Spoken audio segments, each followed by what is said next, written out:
आज मुझे कहा गया है कि बाबा ब्रह्मा की कैसी अवस्था रहती थी। इतने बच्चों की पालना करते थे, इतना बड़ा यज्ञ चलाते थे। यज्ञ में अनेक प्रकार के विघ्न भी आते हैं और उतराव चढ़ाव भी होता रहता है। अपोजिशन माया की बहुत। फिर भी बाबा की अवस्था कैसी रही, स्थिति हमेशा कैसी हमने देखी, उसका अनुभव सुनाने के लिए मुझे मेरी बहनों ने कहा है, तो मैं आपको अनुभव के साथ साथ और भी जो ज़रूरी बाबा की विशेषताओं को देखा, जिससे हम लोगों को बहुत बड़ा बल मिला। हर बात में हम जैसे कोई चोर होता है ना, गुण चोर, तो बाबा के एक एक शब्द के गहराई में जाने चाहते थे और बाबा की स्थिति को अंदर से देखने चाहते थे। तो बाबा के साथ में हमारा संबंध भी नज़दीक का था। बाप और बच्चे का तो है ही, परंतु उसमें भी कारोबार के कारण, क्लासेस के कारण, इधर उधर से या सेवाओं के कारण मैं बाबा के बहुत नज़दीक रही। ये मेरा अपना सौभाग्य था। और बाबा ने बहुत ही हम बच्चों को रूहानियत से और रूहाब से सींचा है। हर वक्त बाबा के चेहरे में रूहानियत भी देखते हैं और चेहरा रूहाब में। बाबा अपने पार्ट को समझते थे कि मेरा ड्रामा में क्या पार्ट है। उस पाठ के अनुसार उस पाठ के नशे में रहते थे कि शिव बाबा ने मुझे सिलेक्ट किया है, मेरे रथ को चुना है और शिव बाबा मेरे रथ को यूज करता है। तो बाबा को अंदर में बहुत ही खुशी रहती थी कि ये कैसा विचित्र रथ है जिसमें भगवान खुद प्रवेश होके उनके मुख का आधार लेके बच्चों को ज्ञान अमृत पिलाते हैं, बच्चों की सेवा करते हैं। तो बाबा शिव बाबा बाबा ब्रह्मा की दृष्टि भी यूज करते, बाबा का मुख भी यूज करते और बाबा की भुजाएं भी यूज करते, हाथ भी। आओ बच्चे, आओ बच्चे, सबको अपने हाथों से बहुत ही प्यार से बाबा, चाहे 300 बच्चे चाहे 400 बच्चे थे, अपने हाथों से भोजन का या टोली अपने हाथों से खिलाते थे। एक बार भी बाबा ने टोली खिलाई तो उसका कितना नशा हमको चढ़ जाता था कि हम कितने भाग्यशाली हैं। बाबा खुद हम बच्चों की सेवा करते हैं। अगर थोड़ी तबीयत नीचे ऊपर हो जाती है, बाबा को मालूम पड़ता है आज बच्ची क्लास में नहीं आई है। क्यों नहीं आई है? बाबा उसको थोड़ा बुखार था। अच्छा, बाबा खुद क्लास के बाद उठ करके सीधा ही पेशेंट के पास जाते थे, चाहे मैं चाहे कोई और भी। बस बाबा दृष्टि दे के माथे के ऊपर ऐसे हाथ घुमा लेते थे, बच्ची तुम जल्दी ठीक हो जाएंगी। बाबा की मुरली आके क्लास में सुनना, तुम्हारे लिए बाबा सीट रखवा देंगे। तो बाबा इतनी शक्ति भर देता था। बुखार आज है, मैं महसूस करती मुझे बुखार है, मैं जा नहीं सकूंगी, बैठ नहीं सकूंगी, लेकिन बाबा प्यारा बड़ा हाथ रख करके बच्ची तेरे लिए सीट रख देंगे, तुम आके मुरली वहीं सुनना। दूसरे दिन हम देखते हमको सकाश मिल गई उठने की। चाहे बुखार घटा नहीं है, लेकिन बाबा की रूहानी प्यार भरी दृष्टि ने और हाथ ने कमाल कर दिख रही। तो हमने बाबा को कई बातों में, पहली बात तो लौकिक में देखा, तो लौकिक में भी बाबा एक बादशाह था।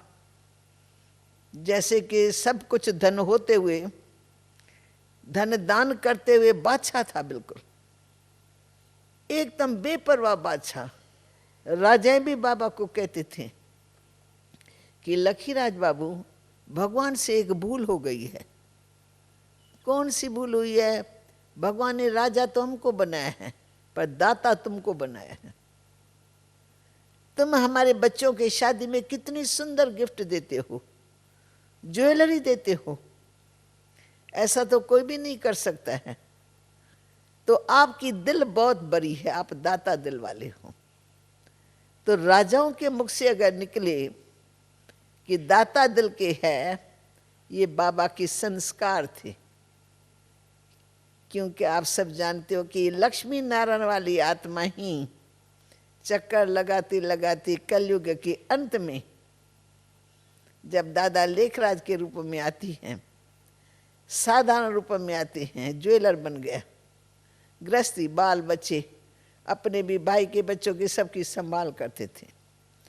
परंतु बाबा की दिल तभी भी गरीबों के प्रति बहुत ही नरम रहती थी। गरीबों को खिलाना, देना, उनको हर कार्य में मदद करना, ये बाबा के निजी संस्कार थे। और बाबा के संस्कार तब भी बड़ी रॉयल्टी में रहते थे। लोग भी बाबा की रॉयल्टी देखते रहते थे।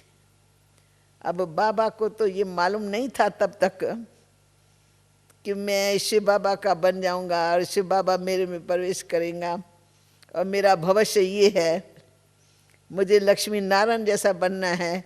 ये तो उसके मालूम नहीं था, उसके ध्यान में नहीं था। परंतु एक सेकंड में, जिस दिन बाबा को पहला साक्षात्कार हुआ है मुंबई में विष्णु का, और तत्त्वम का वरदान मिला कि अहम विष्णु तत्त्वम, तत्त्वम कहते ही नर श्री नारायण बन जाता है। उनके सोए हुए संस्कार जागृत हो जाते हैं। कल उसको इंसान के रूप में सभी ने देखा, गृहस्थी, बाल बच्चेदार, परंतु दूसरे दिन बाबा के चाल चलन में बहुत फर्क, नशा, बाबा के नैन बदल गए, बाबा की भ्रुकुटी बदल गई। खुद बाबा सोचता था मुझे क्या हो गया है, मेरे में क्या परिवर्तन आया है। फिर सिर्फ बाबा के मुख से निकलता था कि कोई शक्ति है जो मुझे खींच रही है अपनी तरफ, कोई शक्ति मुझे खींच रही है। तो खींच करके उसने क्या से क्या कर दिया। फिर बाबा अंतर्मुखता में रहते थे। बहुत अंतर्मुखता में रहने के कारण बाबा के अंदर शक्तियां जमा होती गई और बाबा की बुद्धि की लाइन क्लियर। कौन मुझे खींच रहा है, वो कौन है? बस बुद्धि योग बाबा का शिव बाबा में। पर शिव बाबा का परिचय उस समय पूरा नहीं था। शुरू शुरू में कोई शक्ति है जो मुझे खींच रही है। उसके बाद आप सबको मालूम है कि बाबा को विनाश का साक्षात्कार भी हुआ और सतयुग की स्थापना का साक्षात्कार भी हुआ। उन दोनों साक्षात्कारों से बाबा की आत्मा 100% निश्चय बुद्धि हो गई। इतनी बाबा में निश्चय की शक्ति आ गई कि जो साक्षात्कार किया उसमें 100% निश्चय भी ये होने वाला है। उसके अनुसार बाबा अपनी तैयारी करता है। सत्युग की दुनिया का साक्षात्कार हुआ, सुंदर महल देखे, देवी देवताओं की राज दरबार देखी, बस बाबा को निश्चय बैठ गया कि अब ऐसा संसार आने वाला है। अब परमात्मा ने हुक्म किया कि अब तुम्हें ऐसा सुखमय संसार बनाना है। मीठी चिंता लग गई, ऐसा सुखमय संसार मैं कैसे बनाऊंगा? ये तो प्रभु ने बताया नहीं कैसे बनाना है। तो बाबा चिंता में लग गया और चिंतन करने लगा, प्रभु जी ये तो बताओ ऐसी सुखमय दुनिया मैं कैसे बनाऊंगा? फिर धीरे धीरे करके फिर बाबा जब हैदराबाद सिंध में आए हैं और समर्पण हो गए ईश्वर के एक इशारे पर, तुमको अपना तन मन धन इसी सेवा में लगाना, विश्व कल्याण की सेवा में। और बस बाबा को इशारा मिला और बाबा ने एक्ट कर दिया। रास्ते में बहुत बाधाएं आई बाबा के, पर बाबा अपने निश्चय में पक्का धारणा में पक्का, दृढ़ता थी, ये करना ही है। क्या भविष्य होगा क्लियर तो नहीं था उसके सामने, परंतु उसको निश्चय हुआ कि ये मुझे भगवान का इशारा हुआ। फिर सरेंडर हो गया, सारा परिवार भी बाबा को साथ देने लग गया। फिर धीरे धीरे बाबा देखता है कि जैसे डायरेक्ट परमात्मा मुझे ज्ञान सुनाता है, बाबा को अंदर लगता है कोई शक्ति है मुझे पढ़ा रही है, कोई शक्ति मुझे कुछ सुना रही है। तो बाबा लिखना शुरू करता है, तो लिख लिख करके कागज खड़े कर देते हैं, लिखता जाता है, लिखता जाता है, लिखता जाता है। क्योंकि क्या पढ़ाई पढ़ा रहा है, तो बाबा की तो अभी बेबी बुद्धि थी, छोटी बुद्धि। पढ़ाई पढ़ाता बाबा बहुत ही उससे सुनता, अलर्ट होकर के, इसलिए लिखता है, पढ़ता है। फिर धीरे धीरे सारा ज्ञान डायरेक्ट परमात्मा ने बाबा को अंदर से पढ़ाया, और बाबा ने वो पढ़ाई हम बच्चों को पढ़ाई। ये निश्चय कराया कि लखीराज तुम लखीराज नहीं हो, ये तुम्हारे शरीर का नाम है। तुम इस शरीर के अंदर अजर अमर अविनाशी आत्मा हो, तुम चेतन ज्योति हो, और तुम सब आत्माओं का मैं बाप हूं।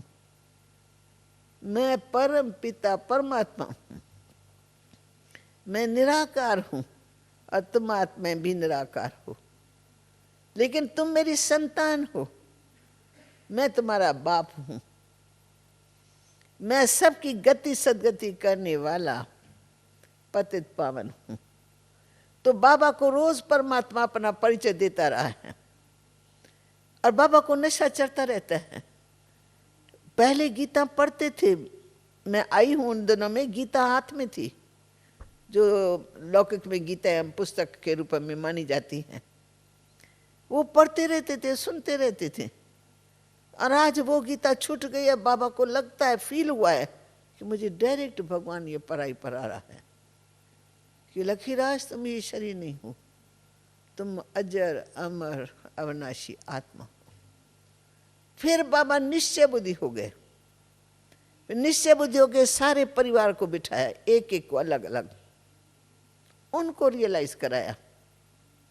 बाबा की धर्मपत्नी का नाम जसोता है, बाबा की बहू का नाम राधिका है। तो बाबा नाम लेके पूछता है, जसोता तुम अपने आप को पहचानती हो, तुम कौन हो? तो वो कहती है, बाबा मैं तो जसोता हूं। बाबा कहते हैं, नहीं, ये तो तेरे शरीर का नाम है। तुम कहते हो मेरा नाम, तेरा नाम किसके ऊपर पड़ा? तेरे शरीर में, तुम शरीर में हो, तेरे शरीर के ऊपर जसोता नाम पड़ा है, पर तुम शरीर को चलाने वाली चेतन ज्योति आत्मा हो। अपने आप को अनुभव करो, मैं ज्योति स्वरूप आत्मा हूं। तुम आत्मा देख रही हो, तुम आत्मा सुन रही हो, तुम आत्मा बोल रही हो। तो रियलाइज कराया। उस दिन से लेके जसोता को भी नशा चढ़ गया, मैं आत्मा हूं, मैं आत्मा हूं। राधिका बहू को भी नशा चढ़ गया, मैं आत्मा हूं, मैं आत्मा हूं। सारे घर की आत्मक ज्योति जग गई, और सब नशो मुआ हो गए। तन मन धन स्वाहा कर दिया, हाथ खाली। ये सब शिव बाबा के, हमारा कुछ भी नहीं है। तो नशा निश्चय के आधार से हुआ। जब बाबा को अपने में निश्चय हुआ, तो बाबा ने दूसरों को निश्चय कराया, कलम लगाया। निश्चय करा करके, निश्चयात्मक बुद्धि बना के उनको इस महान कार्य के लिए निमित्त बना दिया। फिर बाबा को अपने पाठ का पता लगा कि मेरा क्या भविष्य में पाठ है, क्योंकि परमात्मा का इशारा मिला कि तुम सारे विश्व के पिता हो, तुमको सारे विश्व का कल्याण करना है। तुम प्रजापिता ब्रह्मा हो। तो प्रजापिता ब्रह्मा तो नाम कभी बाबा ने पहले सुना भी नहीं था। वो तो कृष्ण का भक्त था, गीता पढ़ते रहते थे। पर तुम प्रजापिता ब्रह्मा हो, और ब्रह्मा के द्वारा मैं ये ज्ञान का यज्ञ रचवा रहा हूं। जिस यज्ञ में तुम अपने तन मन धन की आहुति डाल रहे हो। तो बाबा को यज्ञ में भी निश्चय बैठा, और यज्ञ के साथ साथ यज्ञ के ज्ञान देने वाले बच्चों को जिनको दिया, उनमें भी निश्चय बैठा, ये मेरे पहले वाले बच्चे जिन्होंने ये ज्ञान सुना हुआ है, वही मेरे सामने आए। तो निश्चय बाबा का स्पष्ट, निश्चय में धुंधलापन नहीं था कि आज निश्चय बैठा फिर कल संशय आ जाए, पता नहीं क्या है, मेरे को ये क्यों ऐसा अनुभव होता है, कुछ मिस्टेक है मेरे अंदर, या मेरे को कुछ कल्पना है मेरी। नहीं, निश्चय माना निश्चय। फिर जो परमात्मा ने कहा है अपने आप के बारे में, सृष्टि चक्र के बारे में, सृष्टि चक्र कैसे चलता है उसके बारे में जो ज्ञान दिया, उसमें निश्चय। बाबा को पाठ में निश्चय, यज्ञ रचा उसमें निश्चय। निश्चय माना निश्चय, निश्चय में संशय की रत्ती भी नहीं देखी। कई विघ्न आए, कई परीक्षाएं, मरने मारने तक समस्या आ गई, परंतु बाबा को नाज है कि मुझे तो भगवान ने निमित्त बनाया है, मैं कोई अपने मन से तो नहीं कर रहा हूं, मुझे भगवान ने ये निश्चय कराया है, मुझे भगवान ने ये बातें बताई हैं। तो भगवान में निश्चय होने के कारण भगवान के ज्ञान में निश्चय हुआ, भगवान की जो भी शिक्षा मिली उन सब में निश्चय हुआ। फिर कोई बच्चा चल सकता है इतना धारणा में, कोई नहीं चल सकता है, क्योंकि ये तो नर से नारायण बनने की पढ़ाई है, मनुष्य से देवता बनने की पढ़ाई। अभी जो आसुरी वृत्ति वाले है, खाने वाले, पीने वाले, शराबी कबाबी, वो कैसे बनेंगे? परंतु बाबा ने रूहानी स्नेह से दृष्टि दे दे के, आत्मा के ज्ञान की स्मृति दे दे करके उनसे सब कुछ छुड़ाया। अशुद्ध खाना छुड़ाया, अशुद्ध पीना छुड़ाया, ऐश अशरत की बातें छुड़ाई, पर बाबा ने सबको रूहानी प्यार दिया, रूहानी प्यार से सबको सिंचा। इसलिए ये चलते चलते हमने देखा बाबा जितना निश्चय बुद्धि उतना ही प्रीत बुद्धि, परमात्मा में प्रीत। आगे कृष्ण को परमात्मा मानते थे, अब डायरेक्ट निराकार परमात्मा ने अपना परिचय देके उनको निश्चय बुद्धि बनाया। तो अब बाबा का बुद्धि योग ऊंचे से ऊंचे बाप में जुट गया। तो उससे प्रीत बुद्धि, कृष्ण को तो साकार में देख सकते ना, माना स्वरूप देखते हैं ना, अभी निराकार का तो स्वरूप नहीं देखते, परंतु बाबा को अंदर ही अंदर उस निराकार बाप का जो ज्ञान प्राप्त हुआ और उनको जो अनुभव हुआ उस शक्ति का, तो बाबा का बुद्धि योग सीधा ही परमात्मा में जुट गया। तो जितना निश्चय बुद्धि उतना प्रीत बुद्धि। प्रीत भी नीचे ऊपर नहीं हुई, कभी बाबा की बुद्धि फिर कृष्ण में चली जाए या रामा में चली जाए या गुरु नानक में चली जाए, नहीं, निश्चय माना निश्चय। निश्चय के बाद बाबा की दूसरा स्टेप था प्रीत बुद्धि। फिर उसके आधार से सरेंडर बुद्धि। सरेंडर भी वंडर। कल सब बच्चे बहू बेटे सबके पास सब कुछ है, आज सरेंडर हुआ तो एक पाई भी अपने परिवार के लिए, अपने पोत्रों या दोत्रों के लिए एक पाई भी नहीं रखी, एक पेनी भी नहीं रखी। बाबा को यही निश्चय हुआ तो हम सब भगवान के हो गए, ये भगवान का रचा हुआ यज्ञ है, इस यज्ञ में जो कुछ बनेगा वो हम मेरे साथ सब खाएंगे। कहाँ बाबा के घर में स्पेशल भोजन बनता था, खुद खाता था, खिलाता था, और कहाँ यज्ञ में सिंपल भोजन, सबके लिए एक ही डायरेक्शन, जो यज्ञ में भोजन बनेगा वो भोजन मेरे साथ सब खाएंगे। अंत तक बाबा ऐसे ही खाते रहे। तो सरेंडर बुद्धि माना कोई मकान नहीं रखा, कोई दुकान नहीं रखा, कोई 2-4 लाख नहीं छिपा के रखा, या चलो बच्चों के नाम पर ही कर देता, तो उस समय कौन उसको कह सकता है। चलो बाबा सरेंडर हुआ, जसोदा सरेंडर हो जाए, बड़ा बेटा सरेंडर हो जाए, पर जो छोटे छोटे बच्चे हैं उनका पैसा तो वो रख सकता था ना। पर सरेंडर माना मेरे साथ सब, जो कुछ मेरा है वो सब सरेंडर। बच्चों के लिए भी कुछ नहीं रखा। तो बाबा के निश्चय में ताकत थी बहुत, कि भगवान को दे रहे, भगवान से सौदा है हमारा। आगे चल करके परीक्षा आएंगी या ना आएंगी वो सोचा ही नहीं, जो कुछ होगा फेस करेंगे। भगवान को देना माना एकदम कुएं में डाल देना, कुएं से फिर कैसे निकलेगा। तो हमने देखा सरेंडर बुद्धि, न सिर्फ बाबा खुद सरेंडर हुआ, लेकिन बाबा ने अपने दोनों बहुओं को, जो बेटे की स्त्रियां थी, एक बेटा दूसरा बेटा, उनके स्त्रियों को भी कंप्लीट सरेंडर कर दिया। वो भी निश्चय बुद्धि हो गई कि जो बाबा कर रहा है, जो बाबा करा रहा है, वो उसमें हम सब शामिल हैं। ये वंडरफुल हिस्ट्री सुनाती हूँ कि बाबा की जो छोटी बहू थी ना, वो बहुत बड़े घर की थी, करोड़पति घर की थी। उनके माता पिता को ये नाज था कि बच्ची के संस्कार ऐसे हैं जो उसने दादा के घर को पसंद किया है, इसलिए मैं अपने बहन को छोड़ता हूँ, नहीं तो वो दादा को देने वाला नहीं था। परंतु दादा की रॉयल्टी उन दोनों में देखी, बड़ा दिल देखा, उदारचित देखा, उसके कारण अपनी बहन की सगाई करा दी उनके बेटे से। तो अब बेटी कहती है कि नहीं बाबा, जो कुछ आप कर रहे हो मैं आपके साथ ही हूँ, मुझे किसी की भी परवाह नहीं, मेरे को जो कुछ मेरा है वो सब कुछ है बाबा का, मेरा कुछ भी नहीं। तो दोनों बहुआं भी सरेंडर हो गई, बेटे भी सरेंडर हो गए, भाभी भी हो गई, बहन भी हो गई, सबको बाबा ने सरेंडर करके सबको यज्ञ का स्टूडेंट बना दिया।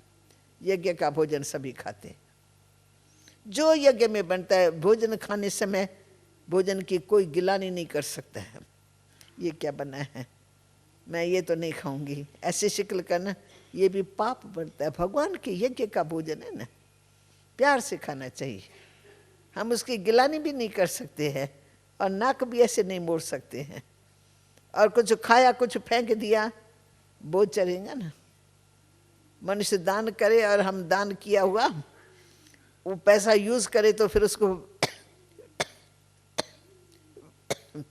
वेस्ट करे, वो तो ठीक नहीं है ना।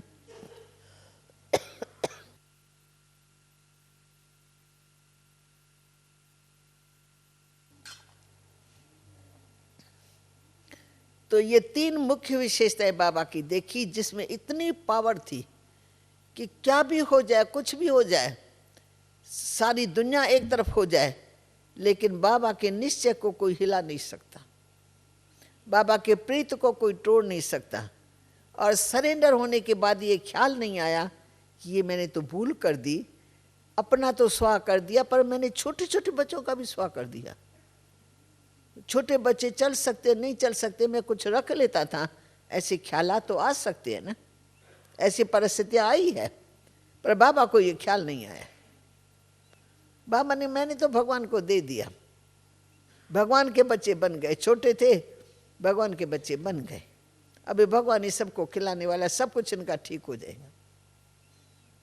अभी सभी बच्चे, कोई बाहर है कोई अंदर है, कोई कंप्लीट सरेंडर है, कोई हाफ सरेंडर है बड़े होने के बाद भी, परंतु फिर भी बाबा को फॉलो कर रहे। तो बाबा के निश्चय की पावर के अनुसार बाबा का परिवार भी चल पड़ा। फिर हमने देखा कि बाबा को लौकिक में दुनिया को देखने, घूमने, बच्चों को बोटिंग कराने, घोड़े पर चढ़ा करके चक्कर लगवाने, ऐसे बहुत बाबा को शौक रहता था। परंतु जब शिव बाबा का बना तो बाबा के सब जो भी है ना बातें सब खत्म हो गई। शिव बाबा ने इशारा, तुमको बाहर नहीं निकलना है, तुम यज्ञ पिता हो, तुमने यज्ञ रचा है, तुमको यज्ञ के अंदर ही रहना है, बाहर नहीं जाना है। तो बाबा 14 साल हम बच्चों के साथ अंदर रहे। ऐसे तो जैसे समुद्र का किनारा है, सैर करने गए वो अलग बात है, पर घूमने फिरने की बातें सब समाप्त हो गई। दुनिया देखनी नहीं है, जो दुनिया जाने वाली है तो पुरानी दुनिया को देखना नहीं है।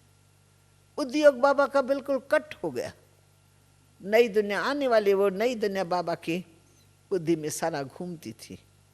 इसलिए बाबा की प्रैक्टिकल लाइफ में त्याग देखा, पुरानी दुनिया का पूरा त्याग। फिर तब त्याग के साथ जिगरी वैराग था। ये पुरानी दुनिया है ही पुरानी, सरी हुई है, रोज आश्रय संप्रदाय लड़ते झगड़ते मरते रहते हैं। पुरानी दुनिया में सुख का सार ही नहीं है। कहाँ तो 2 साल पहले घूमता फिरता रहता था, बच्चों को घुमाता था, पहाड़ों पर घुमाता है, कोई पहाड़ी बाबा ने नहीं छोड़ी होंगी। जहाँ बच्चों को नहीं घुमाया होगा। लेकिन अब शिव बाबा का बन गया तो एकदम से यज्ञ के अंदर रहा और साधना में रहा। बाबा खुद भी तपस्या करते थे, रात जाग जाग करके हम बच्चों को भी तपस्या कराते थे। नहीं तो बच्चे हो जाएंगे अलबेले, भाई मम्मा सोई हुई है, बाबा सोया हुआ है, हम काय को तपस्या करेंगे, हमको कौन सा उच्च पद पाना है। जिनको उच्च पद पाना है वही सो जाते, तो हम क्यों सोए, क्यों जागे।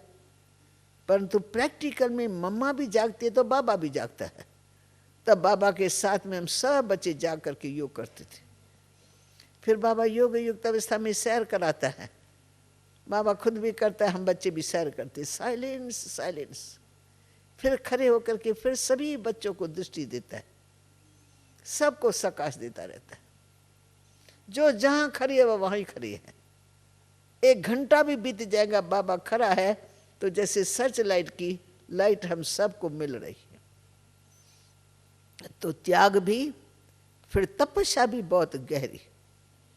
न सिर्फ रात को तपस्या करते थे 12 बजे के बाद 5-6 बजे तक, पर दिन भर में भी हमारा अखंड योग चलता रहता था।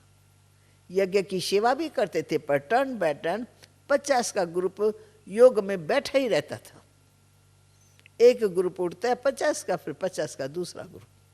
आज भी हम लोग ऐसे करते हैं, क्योंकि बाबा ने कहा समय ऐसा नाजुक आएगा, अगर ये रूहानी शक्ति आपके साथ होंगी तो कोई भी दरवाजे पर दुश्मन आपके दरवाजे पर आ नहीं सकता। आपकी योग शक्ति से वो भाग जाएंगे। तो 14 साल हम उसमें रहे।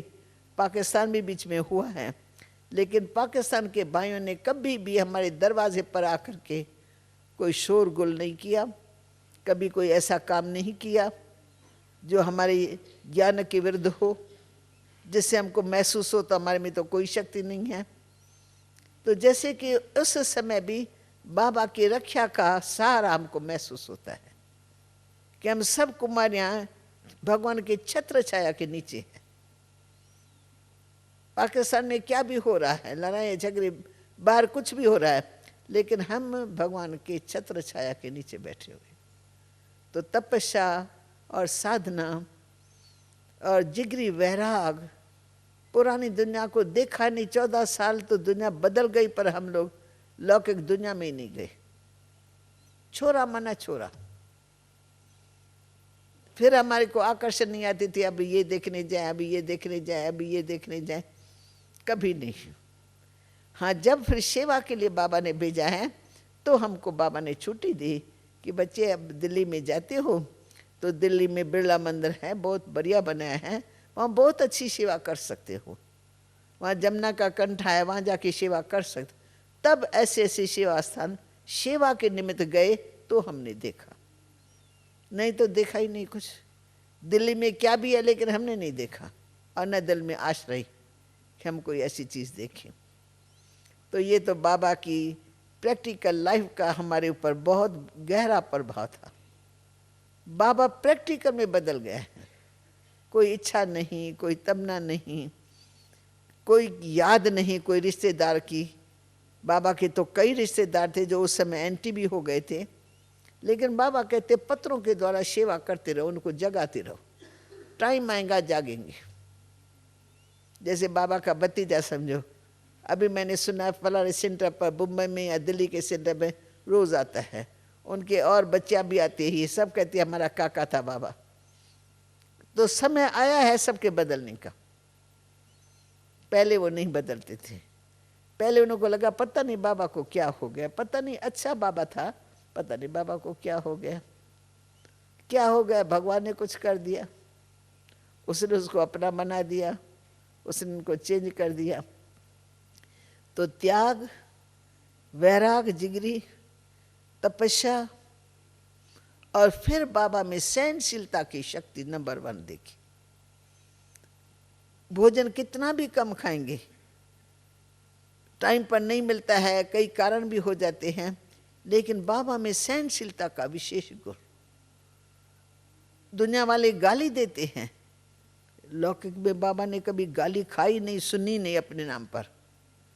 अब जब से शिव बाबा का बना तो लोगों ने गालियां देनी शुरू कर दी। बाबा खुद अपने कानों से सुनता है तो मेरा भतीजा ऐसे बोलता है, मेरा भाई ऐसा बोलता है, मेरा फलाना सेठ ऐसा बोलता है, फलाना ऐसा बोलता है। लेकिन उन बाबा के ऊपर उनका कोई प्रभाव नहीं। क्यों? कि बाबा को निश्चय हो गया ये भगवान करा रहा है मेरे से, मैं अपने मन मत से कुछ नहीं कर रहा हूं, भगवान मेरे से करा रहा है। तो भगवान मेरा साथी है।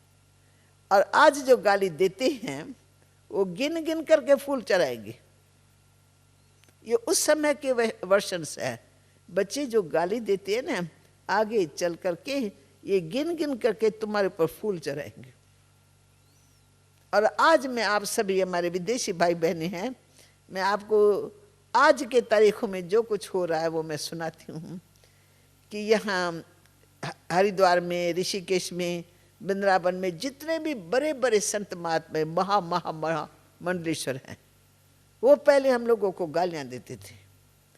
कहते ये बहनें क्यों निकली है सेवा करने, हम संत महात्मा मर गए हैं क्या, हमारे होते ये बहनें क्यों सेवा के लिए निकली हैं। तो सब जगह हमारी उल्टी प्रोपेगेंडा करते थे। उनमें को भी सहनशीलता तो है नहीं। वो कहते ये हमारे से आगे निकल रहे हैं, इनकी संस्था बहुत बढ़ रही है, बहुत बढ़ रही है। तो इसलिए डाउन करने के लिए कुछ ऐसी बातें बता देते थे तो उनकी पब्लिक उनके हाथों में रहती थी। गुरु ने जो कहा वो उन्होंने मान लिया, तो सारी पब्लिक उनके तरफ। परंतु बाबा को बताते थे, बाबा आज उन्होंने ऐसी गालियां दी है, ऐसी टोर फोड़ की, हमारी चित्र उठा लिया, हमारा ये कर दिया।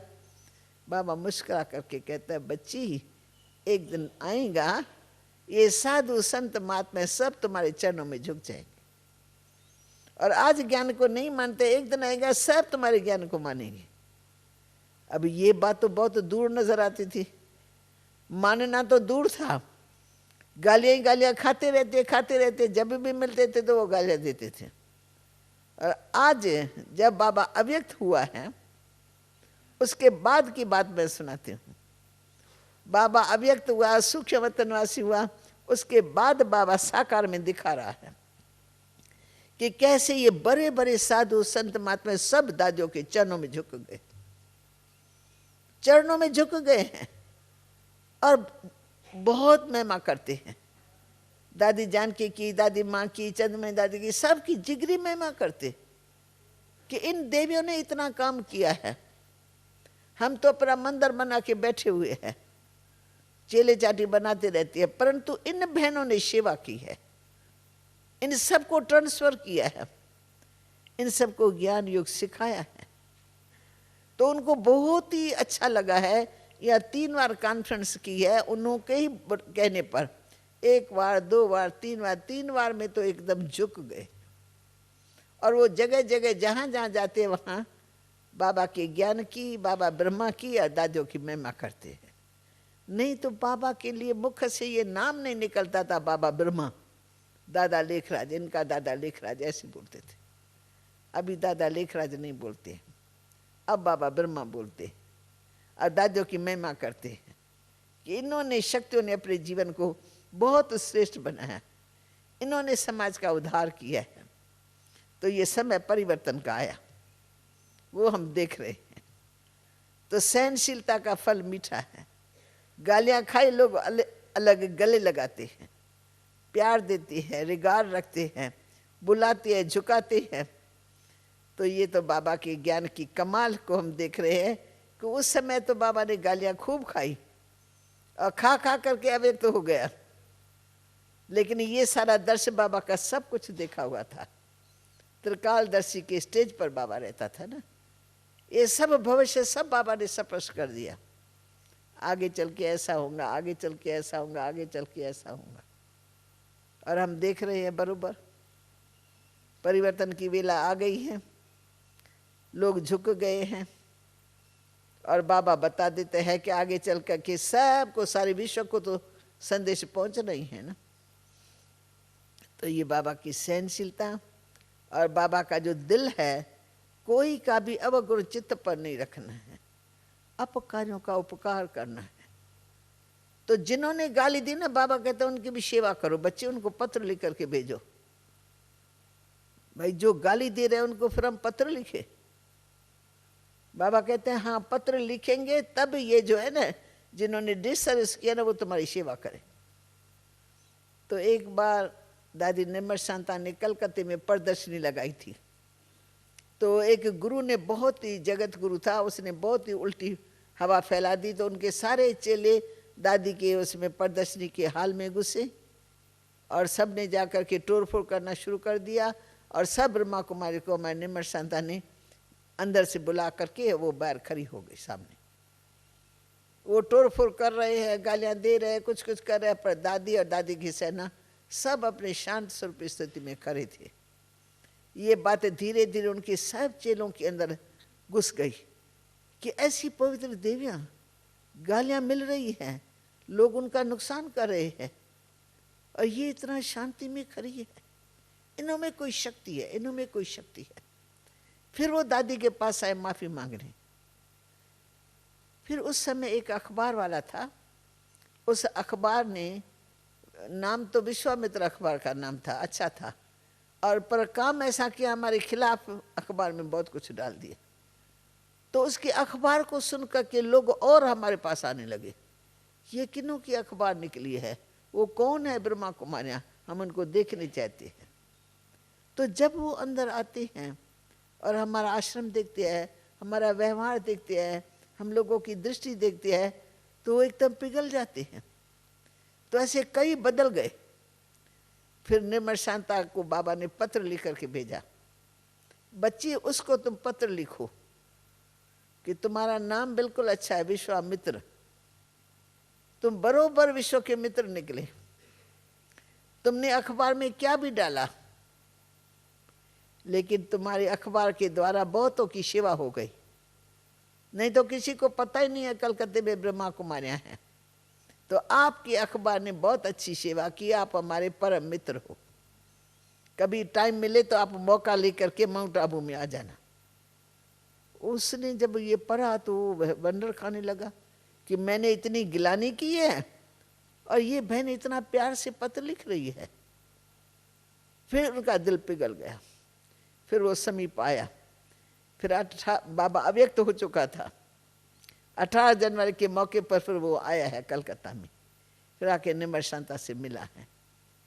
फिर एकदम से बहुत पश्चाताप में, दादी मैंने क्या कर दिया, दादी मैंने क्या कर दिया है। दादी ने कहा कुछ नहीं किया, बहुत कुछ अच्छा किया, इसमें कल्याण छिपा हुआ था।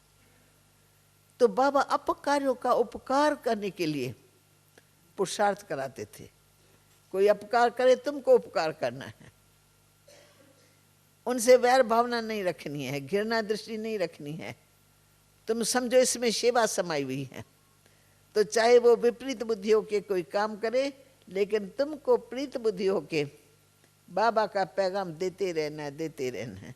ऐसे करते करते आज दिन तक, चाहे माउंट आबू में भी एक साधु बैठा है, वो हमेशा ही गिलानी करता, हमेशा ही गिलानी करता, देखता कुछ नहीं, पर सुनी सुनाई बातों पर गिलानी करता। तो उनके पास भी एक मिनिस्टर, आर्य समाजी मिनिस्टर गया, क्योंकि वो आर्य समाजी था, इसलिए मिनिस्टर ने कहा मैं यहाँ से जो कुछ देखा है सीखा है वो उनको जाके सुनाऊंगा। तो जब उनको सुनाया तो वो कहने लगा तुम कैसे फंस गए वहां अंदर जाके, तुम ब्रह्मा कुमार में अंदर फंस गए।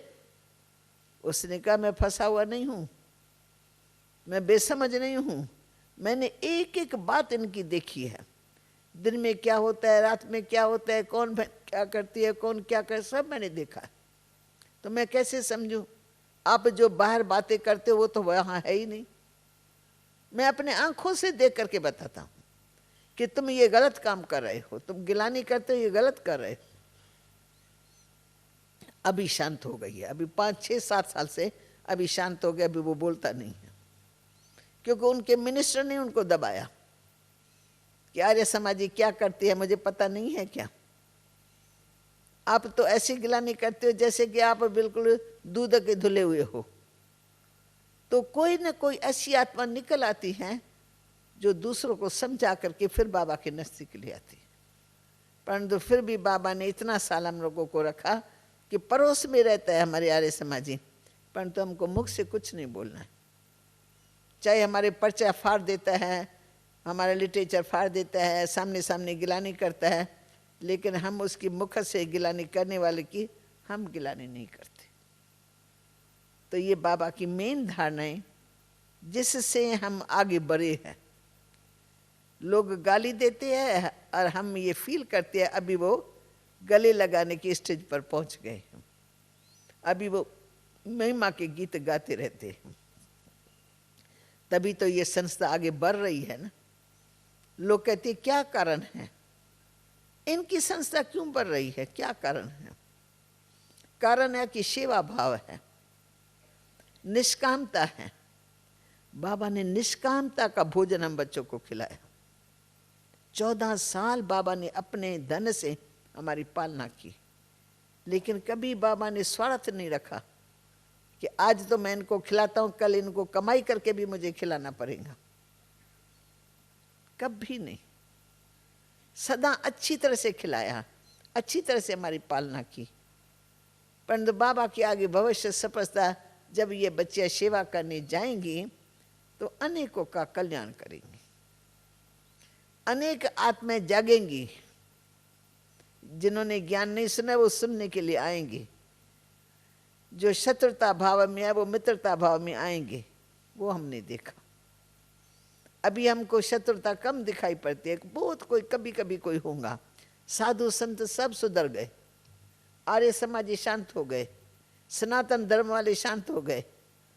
मिनिस्टर भी ढेर के ढेर हमारे पास आते ही रहते। चीफ मिनिस्टर भी आता है तो प्राइम मिनिस्टर भी आता है, और भी जो बड़े बड़े हैं पोजीशन वाले सब आते रहते हैं। आंखों से देख रहे हैं ना। प्रत्यक्ष के आगे प्रमाण की क्या आवश्यकता? जो प्रत्यक्ष चीजें सेवा हो रही है, तन मन धन ये सफल कर रहे हैं। अगर कोई पैसा देता है तो भी अच्छे काम में लगाते हैं ना, और तो कुछ नहीं करते हैं ना।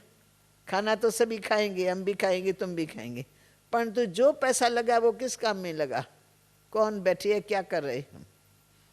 सफल हुआ ना धन। ज्ञान धन दे रहे हैं तो ज्ञान धन देने से क्या होगा? धन दिए धन ना खुटे। तो बाबा ने ये सब करके दिखाया। निष्कामता से सेवा करो बच्चे, कोई भी स्वार्थ न रखो, लेने का स्वार्थ न रखो। जो बाबा के ऐसे लाल निकलेंगे वो अपना तन मन धन सफल करते रहेंगे। तुम्हारा काम है सबका कल्याण करना, सबको जगाना, सबको पवित्र बनाना, योगी बनाना, ये तुम्हारा काम है। तो प्रैक्टिकल लाइफ में बाबा की इन विशेषताओं ने हमको बहुत बड़ा बल दिया। गालियां देते थे तो हम गाली खाते नहीं थे, मारते थे तो बाबा कहते कोई बात नहीं बच्चे, शरीर विनाशी है, 2 चाटे लगा दिया, क्या हुआ, तुम बाबा की याद में रहो। माँ ही गाली देंगे ना। माँ बाप जो अधिकारी समझते अपने आप को, हम इनको अधिकार से चलाने वाले वो ही देंगे। परंतु बाबा ने उन्हों के प्रति भी बहुत ही अच्छी भावना रखी। इसलिए आज हमारे पेरेंट्स में कोई ऐसा नाराज नहीं होगा। सब आते हैं जाते हैं, संबंधी लोग सब बाबा के गुण गाते हैं कि बाबा ने इन्हों को क्या से क्या बना दिया। तो बाबा में सहनशीलता का गुण भी, परोपकारी पर उपकार करना, अपकार्य पर उपकार करना, ये भी बाबा ने सिखाया। और बेगरी लाइफ में कैसे चलो? लाइफ बेगरी है, खाने के लिए भी नहीं है, परंतु बाबा का एक बल एक भरोसा। शिव बाबा के बच्चे, शिव बाबा ने यज्ञ रचा है, वो बांधा हुआ है बच्चों को खिलाना। जो खिलाएगा वो हम खाएंगे, परंतु वो सेठ बांधा हुआ है जिसने ये यज्ञ रचा हुआ है। इसलिए बाबा बेफिक्र बादशाह होके चलते थे। आज खाने के लिए नहीं है पर कल की चिंता नहीं है। टाइम आता है कि एकदम से वो बात सहज हो जाती है, टाइम पर सामने से आ जाता है। तो ऐसे तो अनेक चमत्कार देखे जिसमें बाबा की अवस्था एक रस देखी, हिलता नहीं है। और मम्मा को कहते हैं, मम्मा देखो मेरे मीठे मीठे बच्चे, मम्मा तुमको ख्याल आता है कि अभी होली आने वाली है, इन बच्चों को जलेबी खिलाएं, जलेबी मिलती है ना होली के दिनों में, बहुत अच्छी बनाते हैं इंडिया में। आप लोगों ने भी खाई ज़रूर है, पर नाम शायद जानते होंगे या नहीं जानते होंगे। तो मम्मा को ऐसे मुस्कुरा करके कहते हैं, मम्मा कल होली आने वाली है, तो क्या तुम बच्चों को जलेबी नहीं खिलाएंगी? तो मम्मा मुस्कुरा करके कहती है, हाँ बाबा जी बाबा। पर मम्मा जानती है न हमारे पास घी है, न हमारे पास कोई मैदा है, न हमारे पास लकड़ियाँ हैं, तो ये जलेबी 3 दिन में कैसे बनेगी, कैसे खाएंगे? पर मम्मा बाबा के साथ हाँ में हाँ मिलाती रहती है। फिर आलमाटी बाबा ने चमत्कार दिखाया, बाबा ब्रह्मा को चमत्कार दिखाया। तो माउंट आबू में एक माता थी, उसका आस्थान ही यहाँ था। वो बड़ी भक्तन थी बाबा की, और वो कहती थी जो मेरा तन मन धन है वो मैं सब शिव बाबा के यज्ञ में दे दूँ। औलाद नहीं था, पति को कहती रहती थी कि मेरे पास जो कुछ है ना, मुझे मेरा धन दे दो तो मैं यज्ञ में दे दूँगी। तो उसका पति कहता है नहीं, तुम हरिद्वार में चलो, हरिद्वार में चल करके जो गुरु लोग हैं, संत लोग हैं, उनको दो। ये कहती है मैं ऐसे नहीं दूंगी, मैं झूठे संतों को नहीं दूंगी, ये सच्चा यज्ञ है, भगवान का रचा हुआ, ये मेरा विश्वास है, इसे मैं दूंगी तो यहीं दूंगी। तो 2-4 दिन चलता रहा। अचानक ही उसके पति को, जिस दिन बाबा ने मामा को कहा है, अचानक ही उसके पति को स्वप्न आया है और विष्णु भगवान का साक्षात्कार हुआ है उसके विश्वास के अनुसार। फिर उसके बाद उसको आवाज मिला है कि तुम्हें जो कुछ धन देना है, स्वा करना है, वो यज्ञ में कर दो। तो जब ये उठा तो ये आवाज इसके कानों में गूंज रहा था, ये किसने कहा मुझे, कौन आया था मेरे पास? सोचा यही मेरी पत्नी आई होंगी, उसने ये मुझे कहा होगा। तो गया, पत्नी का दरवाज़ा खटकाया, वो तो योग में बैठी थी अपनी साधना में। तो पति ने पूछा कि तुम मेरे पास आई थी? उसने कहा नहीं। कहा नहीं आई थी, तुमने ये कहा था कि भाई आप मेरा जो कुछ है वो यज्ञ में स्वा कर दो।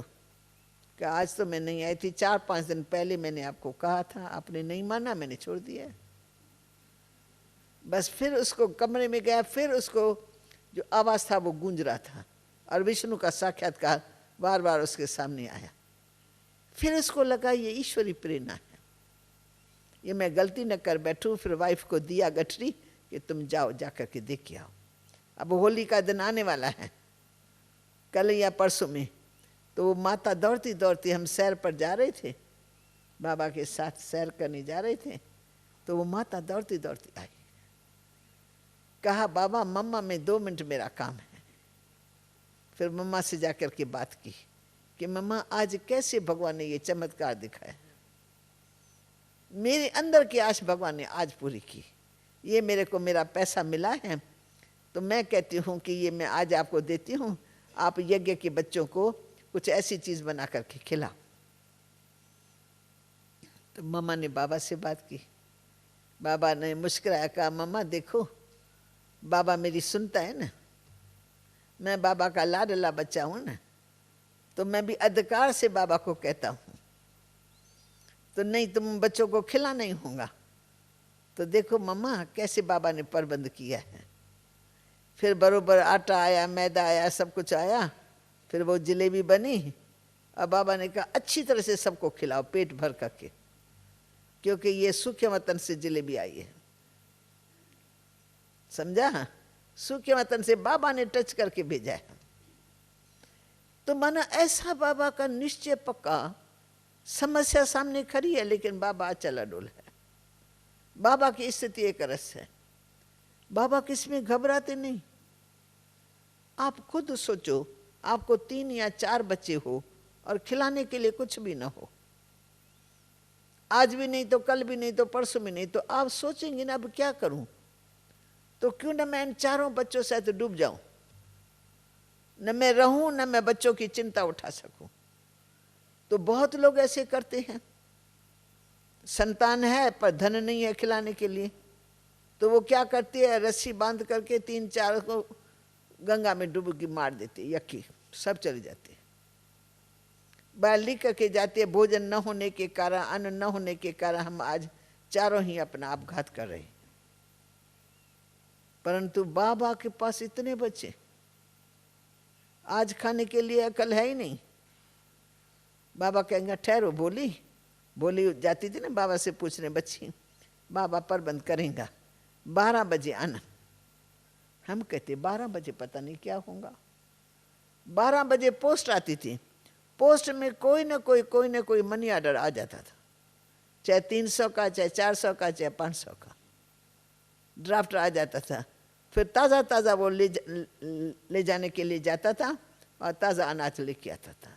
जितना ज़रूरी है सुबह के समय उतना सुबह के लिए लेके आया, जितना दूसरे दिन के लिए ज़रूरी है उतना दूसरे दिन के लिए लेके आया। क्या बाबा की अवस्था, क्या निसंकल्पता, क्या शिव बाबा में निश्चय है, संशय की बात ही नहीं है। तो निश्चय आत्मक बुद्धि विजयंती वो प्रैक्टिकल में देखा। विघ्न सामने खड़ा है पर विजय भी सामने आ गई है। विघ्न कैसे हट जाते ये हमने प्रैक्टिकल में देखा। बाबा की एक रस अवस्था, चेहरा मीठा मुस्कुराया हुआ, ड्रामा की ढाल, ज्ञान की तलवार। भविष्य स्पष्ट है कि ये बाबा थोड़ी थोड़ी परीक्षा ले रहा है अपने बच्चों की, पर इसमें फेल थोड़ी होना है।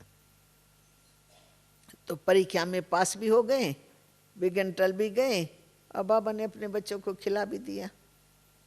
तो हमने बाबा की कमाल हर कदम में देखी, हर संकल्प में शक्ति देखी, जिसके आधार से आज बाबा है नहीं हमारे सामने साकार में, लेकिन सदा ही बुद्धि में बाबा बसता रहता है। भुलाने चाहें तो भी बाबा और बाबा की बातों को भूल नहीं सकते, जिगर में छाप लग गई है। तो ऐसी अनेक बातें बाबा ने अपने जीवन में हम सबको सुनाई, दिखाई, और हम भी चाहते आप लोगों को खुली दिल से बता दें। फिर भी कभी ऐसा मौका मिलेगा फिर मैं आप सबके बीच में बैठूंगी।